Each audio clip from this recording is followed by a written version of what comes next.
Nosso que estais nos céus, santificado seja o vosso nome, venha a nós o teu reino, seja feita a tua vontade, assim na terra como no céu. O pão nosso de cada dia, dai-nos hoje, perdoa as nossas ofensas como nós perdoamos a quem nos tem ofendido, e não nos deixes cair em tentação, mas livra-nos do mal, porque teu é o reino, o poder e a glória para sempre. Amém. Amém? Essa oração ela é repetida no nosso país, O texto, como eu falei na semana passada, é o texto que as pessoas mais conhecem, é a oração do Pai Nosso, porque todo mundo repete isso. E o curioso é que às vezes faz contrariando o próprio ensino de Jesus, porque o contexto imediato dessa passagem, Jesus vai dizer assim: olha, enquanto vocês estiverem orando, não sejam como os pagãos, porque eles pensam que pelo muito falar serão ouvidos. Vocês orem assim: Pai nosso que estais nos céus. E aí o pessoal pega essa palavra de Jesus e inverte completamente o significado que ele estava querendo dizer. Ele diz: olha, não fiquem repetindo as mesmas coisas como fazem os pagãos, porque eles pensam que por muito tagarelar, por muito falar palavras soltas, sem reflexão, eles vão ser atendidos, como se fosse uma espécie de questão mágica de que eles falarem, eles vão ser ouvidos por Deus, Deus vai realizar alguma coisa para eles, e mesmo falando de maneira mecânica, sem exercitar o pensamento e sem refletir naquilo que eles estão dizendo. Então a oração do Pai Nosso ela não é para ser repetida de maneira mecânica, ela é para ser refletida, pensada e acima de tudo encarnada, vivida. É isso que Jesus está ensinando para nós. Você pegar aqui os princípios da vida cristã, eles estão contemplados nessa oração do Pai Nosso, E sobre ela que eu gostaria de destacar algumas coisas sobre essa oração, vai ajudar a gente aí para enfatizar. A primeira coisa que Jesus fala aí, a gente pode tirar de princípio, é que a oração do Pai Nosso é a oração da intimidade. A oração do Pai Nosso é a oração da comunhão. Jesus diz assim: olha, quando vocês orarem, orem assim: Pai.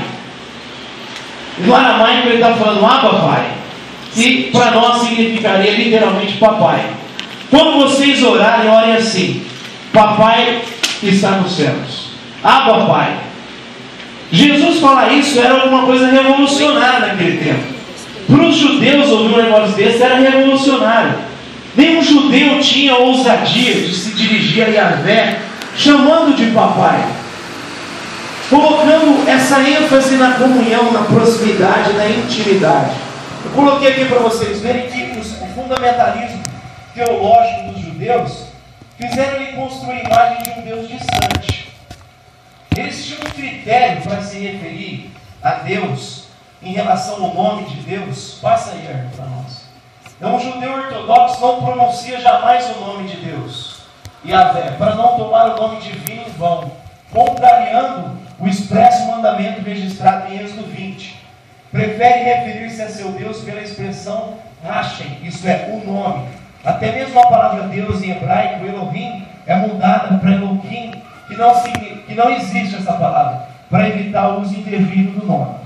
Então o fundamentalismo de alguns judeus fazia com que eles mudassem o nome e dirigissem a Deus como se chamando o nome, porque eles tinham medo de contrariar o mandamento: não tomarás o nome do teu Deus em vão. Então o fundamentalismo era tão grande que eles tinham um cuidado excessivo. Isso fez com que eles pensassem em construir a imagem de um Deus distante, de um Deus que não intervinha na história, de um Deus que era terrível, pavoroso, de um Deus tirano muitas vezes. Havia uma imagem de Deus muito complicada naquele tempo.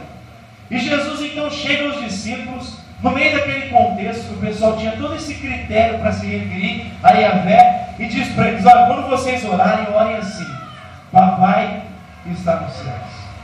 Aí ele muda completamente o conceito que aquele povo tinha de Deus. Jesus está dizendo: quando você orar, creia que Yahvé é alguém que te atende, que te ouve. Creia que Yahvé quer ter uma relação com você, de intimidade, de comunhão. Creia que Yahvé, como um pai, é desejoso de ter uma relação com o seu filho, ele também é desejoso de ter uma relação com vocês. E Yahvé quer ter identidade com vocês. Quando a gente pensa em Deus como Pai, a gente não apenas pensa em intimidade, em comunhão, mas também em zelo. Porque quem é pai aqui tem zelo pelo seu filho, tem cuidado com o seu filho, se preocupa com o futuro do seu filho. E Jesus está dizendo, olha, vocês precisam repensar a imagem de Deus que vocês têm.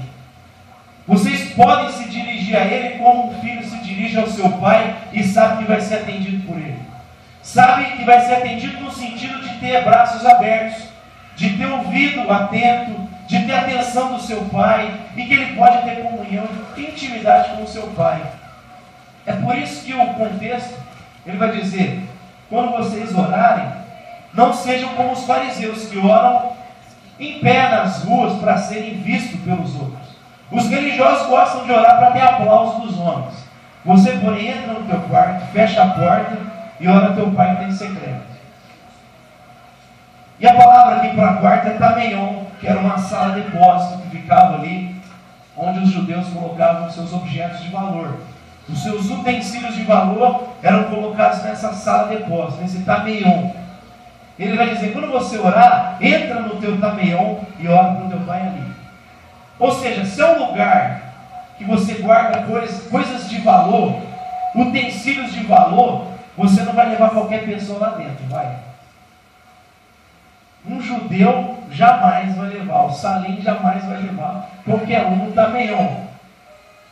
E Jesus está dizendo, quando você orar, lembra, entra no teu tameion. Ou seja, ele está falando de intimidade, de comunhão. Tenha comunhão com o teu Deus. É por isso que Lucas faz questão de registrar o tempo que Jesus orava. Ele dá ênfase, tanto no Evangelho, tanto no livro de Atos, sobre a vida de oração de Jesus e a vida de oração da igreja primitiva. Jesus está falando para nós, olha, vocês precisam exercitar a vida de oração. Aprender a ouvir a Deus. Não como a religião pentecostal ensinou a gente muitas vezes, né? Não é como o Benihim ensinou a gente. Esses dias eu estava lendo o Benihim falando que o Espírito Santo um dia falou para ele assim, Beni, fica mais 5 minutos comigo que eu não consigo suportar ficar longe de você. É o Espírito Santo clamando a ele. Eu estou te pedindo, suplicando, fica mais 5 minutos comigo aqui. Bom, o cara era fera, né, Jean? Não é nessa ótica. A gente tem que orar para ter relação com Deus, para entender o que está no coração de Deus. Assim como a gente gosta de desfrutar da amizade das pessoas, sentar com eles, sentar na mesa junto, e a mesa tem a ver com comunhão, essa ideia de intimidade. Lucas está dizendo para nós, e Mateus nesse texto também, olha, vocês precisam exercitar a vida de oração para ter essa comunhão com Deus. Essa intimidade. Se tem uma coisa que me impressiona na igreja primitiva é a facilidade de sentir, de ouvir a voz de Deus. De sentir, ser direcionado por Deus. Tem um texto lá de Filipe que ele estava pregando para uma multidão. Olha que é difícil a gente abrir mão da multidão. Mas aí o Espírito vem e fala para ele, olha, vai nesse caminho aqui, deixa a multidão por um instante, ele sai percorrendo uma estrada deserta, e ali ele vê um eunuco numa carroça, uma carruagem, lendo o profeta Isaías, e o Espírito fala para ele, aproxime-se da carroça. Então, o cara tem sensibilidade à voz de Deus. A vida de oração é para a gente estar sensível à voz de Deus, e assim, errar menos, né? Quando a gente acerta na vida cristã, é porque a gente tem a capacidade de não atrapalhar aquilo que Deus quer fazer nas nossas vidas. Então a primeira coisa que Jesus está ensinando nessa oração, olha, vocês precisam ter comunhão com Deus. Papai que está no céu, você precisa ter intimidade com Ele. Vocês podem ter essa comunhão e essa intimidade com o próprio Deus. Só que aí Ele vai ensinar uma segunda coisa aqui nessa oração. Primeiro Ele fala, olha, é a oração da intimidade, você pode chamá-lo de papai. Depois Ele vai dizer que é a oração do temor, da reverência. Ele é o Pai, Ele é o papai, o Abba Pai, mas Ele está nos céus. Ou seja, Ele habita no alto e sublime trono, e Ele é santo, santo, santo. E com isso Jesus está dizendo para nós, olha, você não pode tratar Deus de qualquer jeito, de qualquer maneira. Aliás, ninguém que tem comunhão verdadeira com Deus trata Ele de qualquer maneira, de qualquer jeito. Trata Deus sem zelo, trata Deus sem temor, chega diante de Deus sem reverência, sem entender de quem nós estamos diante. Nós não estamos diante de qualquer pessoa, nós estamos diante de um Deus que é santo, santo, santo. Então Jesus está dizendo, olha, tem intimidade, você pode chamá-lo de papai, mas não esqueça que ele está nos céus.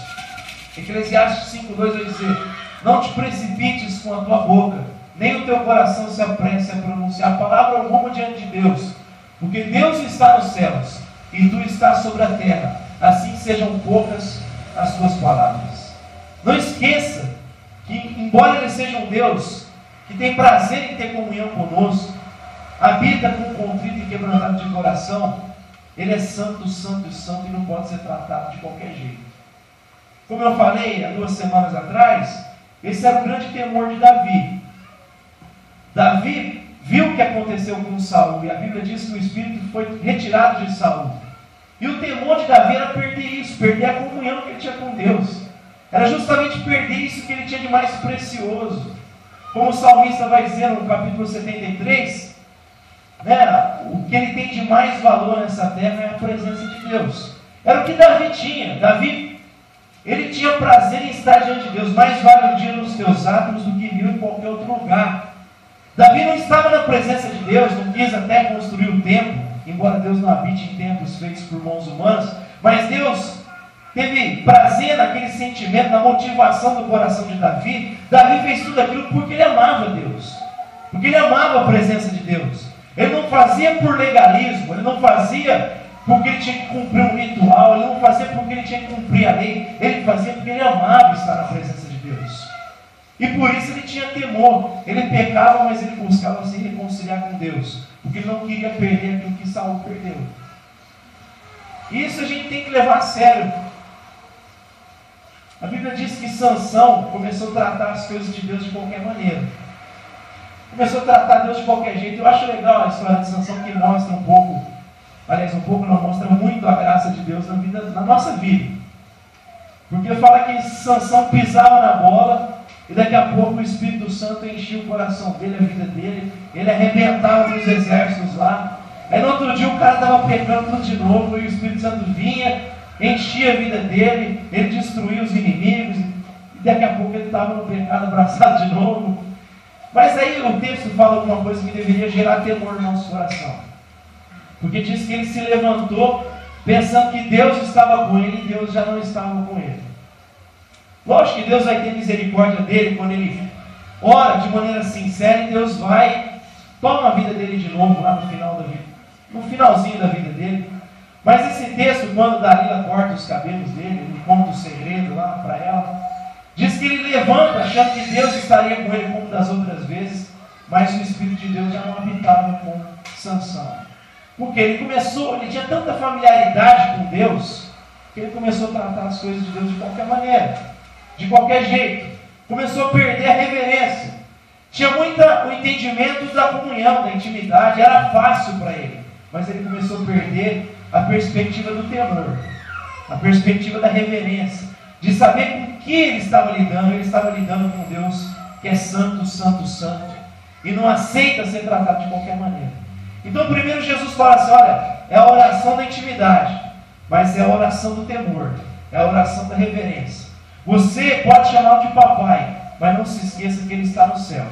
Não se esqueça que ele é santo, santo, santo. E você não pode tratar Deus de qualquer maneira. Você precisa ter zelo com as coisas de Deus. Você precisa ter zelo na sua relação com Deus. Você não pode perder o temor, porque o temor é o princípio da sabedoria. Se a gente perde isso, a gente perde tudo. A gente não consegue crescer diante de Deus. Então a gente não pode perder o temor, Jesus está dizendo. Em terceiro lugar, ele vai dizer que é a oração da obediência. Santificado seja o teu nome. Venha a nós o teu reino. Seja feita a tua vontade, assim na terra como no céu. Como é que a gente torna o nome de Deus santo? Se o nome dele já é santo. Jesus está dizendo, quando você orar, diga, santificado seja o teu nome. Mas o nome dele já é santo. O nome de Deus já é santo, santo, santo. Então como é que eu torno o nome dele santo? Como é que eu torno, mineiro, o nome de Deus santo? Se ele já é santo. Como é que nós podemos tornar o nome de Deus santo? Jesus está ensinando isso. Quando você orar, diga: santificado seja o teu nome. O nome dele já é santo, a gente já sabe disso. E quando Jesus está dizendo isso, olha, tornar o nome dele santo na tua vida, na minha vida. O escritor de Provérbios vai dizer que o filho rebelde, obstinado, é a vergonha dos seus pais, né? É curioso, quando uma pessoa, um filho cresce, se torna um caminho errado, tem uma vida errada, ele se torna uma vergonha, uma desgraça para os pais. E quem olha fala assim: nossa, que vergonha que ele... O pai dessa pessoa é um homem tão bom, uma mãe tão boa, e gerou um filho desse jeito. E essa pessoa envergonha os pais. E da mesma forma, quando a gente não tem um coração humilde, obediente, a gente envergonha o nome de Deus na nossa própria vida. E o contrário é verdadeiro. Quando a gente tem uma vida piedosa, santa, obediente, a gente exalta o nome de Deus. Vendo as vossas boas obras, glorifiquem o vosso Pai que está nos céus. Então, tornar o nome de Deus santo é torná-lo santo na nossa própria vida. É nós termos uma vida santa e piedosa para que o nome dele seja exaltado quando as pessoas olharem para a maneira como nós tratamos a nossa esposa, para a maneira como as esposas tratam o marido, como os filhos tratam os pais. É isso que vai gerar a honra e glória ao nome de Deus. A maneira como nós nos submetemos aos princípios da palavra. Então, seja obediente a Deus, Jesus está dizendo. A oração, ela muitas vezes é vista por nós como uma técnica. A gente acha que oração é técnica, de manipular Deus.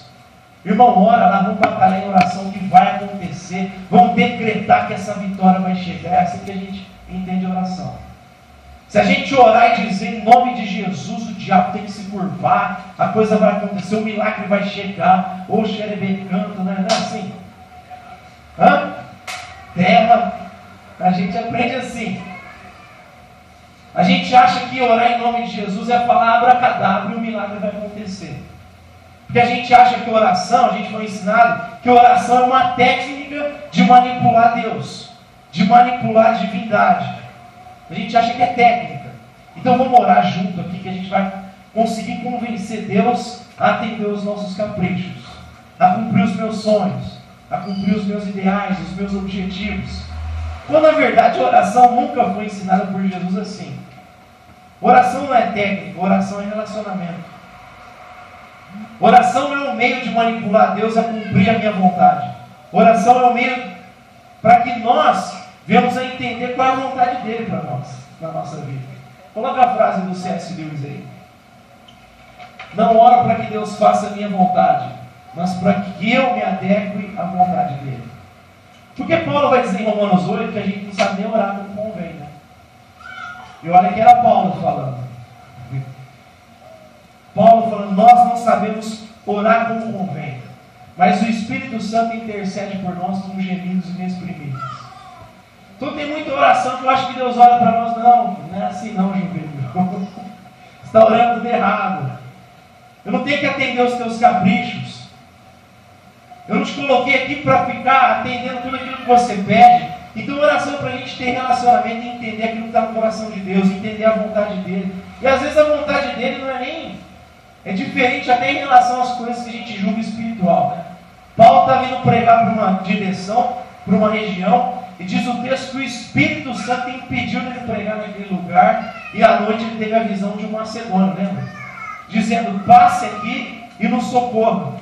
E Paulo vai para a região da Macedônia, o pessoal estava lá em extrema pobreza, e Deus muda a viagem de Paulo, dizendo: olha, você não tem que ir para lá, eu quero você aqui. Aqui que tem gente em necessidade nessa hora, tem gente numa situação de urgência, eu quero você aqui. Então oração, ela envolve obediência para a gente entender aquilo que está no coração de Deus. Então você viu aqui que a oração nessas três perspectivas tem a ver com Deus primeiro, né? Intimidade com Deus, temor de Deus, reverência e obediência. Agora, como é que a gente obedece a Deus? Aí essa oração continua. E aí a ênfase sai da vertical e começa a ir para a horizontal. Jesus vai dizer que é a oração da fraternidade. O Pai é nosso, o pão é nosso, os pecados são nossos, livra-nos das tentações, livra-nos do mal. Essa oração é no plural. Essa oração é para nos lembrar de que nós somos todos irmãos. É a oração da fraternidade, porque Ele não é apenas o meu pai. Ele é o pai do Jean, Ele é o pai do Marcelo, é o pai do Mineiro, é o pai do Herder, é o nosso pai. E eu não tenho direito de julgar quem é filho e quem não é. Só Deus tem o direito de saber, Ele sabe quem é filho e quem não é. E como nós não temos esse poder, esse direito, o nosso dever é tratar todo mundo como se fosse filho de Deus. É tratar todo mundo como se fosse o nosso irmão, o nosso próximo. É estender a mão para todo mundo que se achegue. Porque eu não sei se ele é um filho de Deus em potencial, né? Às vezes ele não conheceu a verdade, mas às vezes ele já é alvo daquilo que está no coração de Deus. Para os calvinistas, né? Já é um predestinado para quem é calvinista. Para quem não é, ele pode ser alvo da graça de Deus e se render a Deus um dia, né? Ter a liberdade de se render a Deus, para quem é arminiano. Mas o nosso dever é tratar todo mundo como se fosse nosso irmão. Jesus está dizendo, olha, vocês não podem perder a visão comunitária da fé cristã. Não é essa visão de oração você e Deus. Deus nunca nos ensinou, e a Bíblia nunca nos ensinou a ter uma relação nós e Deus apenas. Eu e Deus na minha casa. Ele sempre nos desafiou a viver a fé de maneira comunitária. E essa oração demonstra isso para nós. Olha, não apenas o Pai é nosso, mas o pão é nosso. Ora pelos pecados dos outros, não apenas pelo seu pecado. Perdoa os nossos pecados, as nossas falhas. Não deixe que o meu irmão caia em tentação. Se eu orar por ele, para que ele não caia. Livra ele do mal. Ele está falando, se preocupa com o outro. Se você olhar no Novo Testamento, você vai ver algo que a teologia chama de mandamentos recíprocos. Amem-se uns aos outros, perdoem uns aos outros, suportem uns aos outros, sujeitai-vos uns aos outros. Esses os pastores não gostam deles. Ele quer que sujeita só a ele. Né? Sujeitai-vos uns aos outros. Inclusive os pastores serem sujeitos à comunidade da fé. Não é alguém que manda e o outro obedece. Nós precisamos nos sujeitar uns aos outros. Nós precisamos ter um pastoreamento mútuo, um cuidando da vida do outro. É isso que a fé cristã ensina para nós.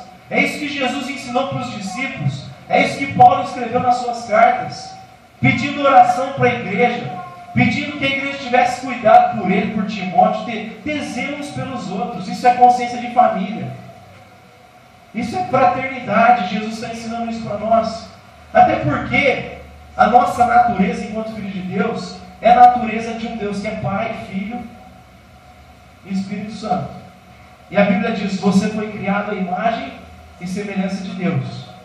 Aí a gente acha, olha o Valdo Ramos fala isso, que ser criado à imagem e semelhança de Deus é ser moralmente responsável, né? Nós somos responsáveis pelos nossos atos. É ser racional, porque a gente é diferente dos animais. E a gente acha que é isso que nos identifica enquanto filho de Deus, enquanto alguém criado à imagem e semelhança de Deus. Só que os anjos são racionais também. Os anjos têm vontade também. Até porque um terço dos anjos caíram, tiveram vontade, foram lá e estão aguardando o dia do juízo, diz Judas lá na carta dele. Então os anjos são moralmente responsáveis também. Alguma coisa tem que nos identificar enquanto filhos de Deus, que nos diferencia dos anjos e de todas as criaturas da terra.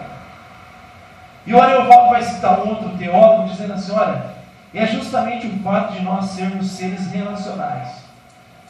É a partir de um homem que toda a humanidade foi gerada, a partir do mesmo casal. Deus manipulou o barro uma vez apenas.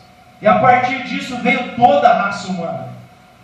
Nós temos essa capacidade de olhar para o outro, para as diferentes etnias, e sabermos que nós pertencemos à mesma raça, à mesma família. A raça humana, a família humana. E ele vai dizer, olha, é justamente aí que nos torna singulares enquanto seres criados à imagem e semelhança de Deus.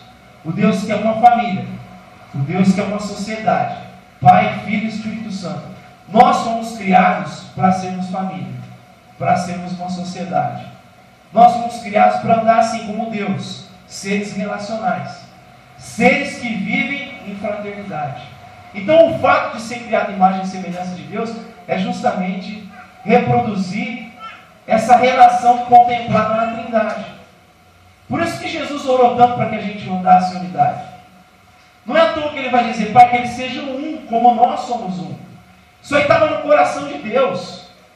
Por isso o salmista vai dizer, ele abençoa onde há comunhão, onde há unidade. Onde há esse zelo uns pelos outros. Paulo vai dizer, olha, façam bem a todos, especialmente aos da família da fé. Ou seja, nós que decidimos andar como família, a gente precisa ter esse cuidado uns pelos outros. A gente precisa se pastorear uns aos outros. É preciso expressar essa unidade do Deus triuno aqui nas nossas relações. Entender as funções que Deus distribuiu aqui pela sua graça, os dons que Ele batizou cada um de nós. Então a Bíblia fala que a oração, Jesus está dizendo, é a oração da fraternidade. Pode passar. Mas é a oração da partilha. Não é apenas o Pai que é nosso, mas Ele vai dizer o pão nosso. O pão nosso. Ou seja, o pão também é nosso. Deus não deu o pão para que ele seja acumulado, Ele deu o pão para que ele seja partilhado. E na oração Ele faz questão de nos conscientizar disso. O pão é meu, mas é também do meu irmão. O Carlinhos conta que a Kelvin, a filha dele, um dia orou lá na casa dele, ele falou assim, olha, ela fez uma oração que me causou um problema econômico. Ela falou, papai do céu, ela era pequenininha, tinha 5 anos, traga todos os pobres do mundo para eles virem comer aqui em casa. E aí o Carlinhos falou, do ponto de vista econômico, ela estava causando um maior problema para a gente. Mas do ponto de vista teológico, ela estava me dando uma lição. Pai, o pão é nosso. O pão não é meu. Acontece que a igreja evangélica, e a católica também, ela quer dividir o pai, mas não quer dividir o pão. Porque o pai a gente está disposto a partilhar. Mas o pão que é nosso ídolo, a gente não quer compartilhar. Porque a gente está numa sociedade que enfatiza o individualismo, o materialismo, o consumismo. Mas Jesus está dizendo, se você pertence ao reino de Deus, a tua lógica é a lógica da partilha. É a lógica que olha para o aflito, para o necessitado e estende a mão para ele. Que estende a mão para o irmão que tem necessidade, que estende a mão para o outro. Que não olha para aquilo que Deus colocou na sua vida e se acha o dono exclusivo daquilo, mas sabe que aquilo pertence a Deus. Afinal de contas, nós somos mordomos apenas. Jesus vai ensinar que nós somos mordomos. A gente não entra nesse legalismo do dízimo. Porque se a gente fosse entrar na lógica do Novo Testamento, velho, era muito pior. É muito pior do que isso. Jesus fala assim, cara, quando você se converte, todo mundo se torna pobre. Porque você não é dono de mais nada. Quem não é dono de nada é pobre. A lógica no reino de Deus, se a gente for levar de maneira radical, ela é muito mais dura do que aquilo que o pessoal prega através desse legalismo. Só que Jesus não coloca essa imposição, essa coisa pesada da lei. Jesus nos chama para viver a lógica da graça. Jesus nos chama a entender que o pão que vem pela graça de Deus, porque por mais capacitado que a gente seja, você pode ser um cara inteligentíssimo para ganhar dinheiro.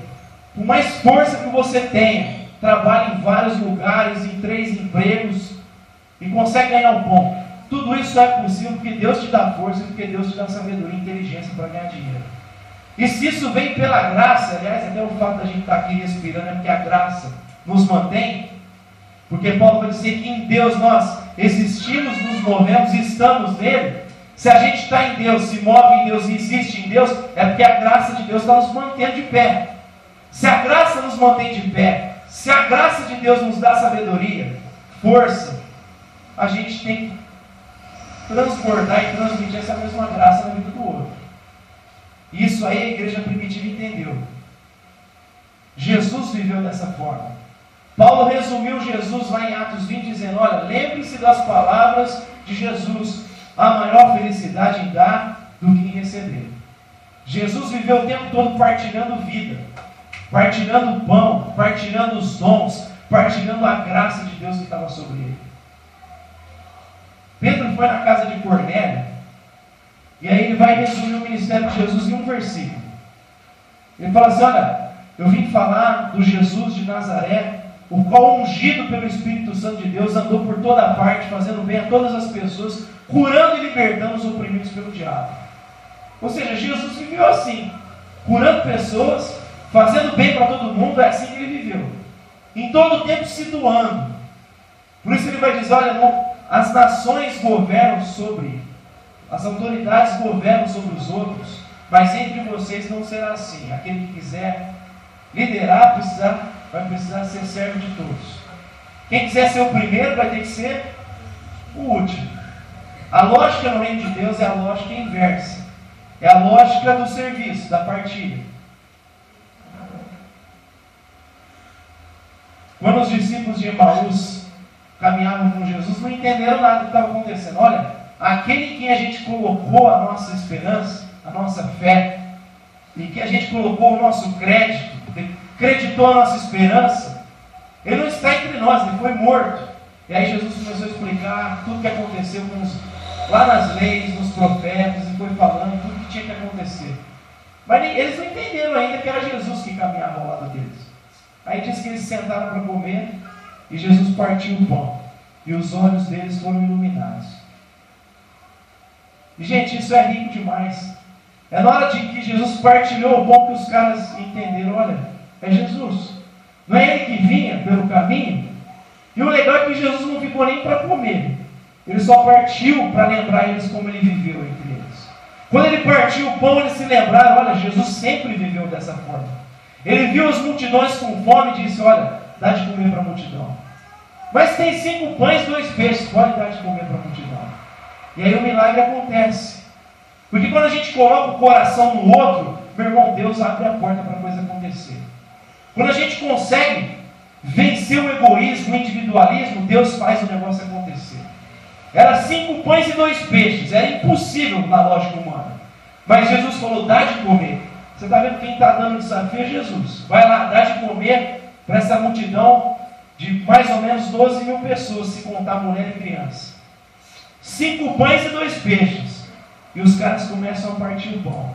E o milagre acontece, todo mundo come e ainda sobra pão, sobra peixe.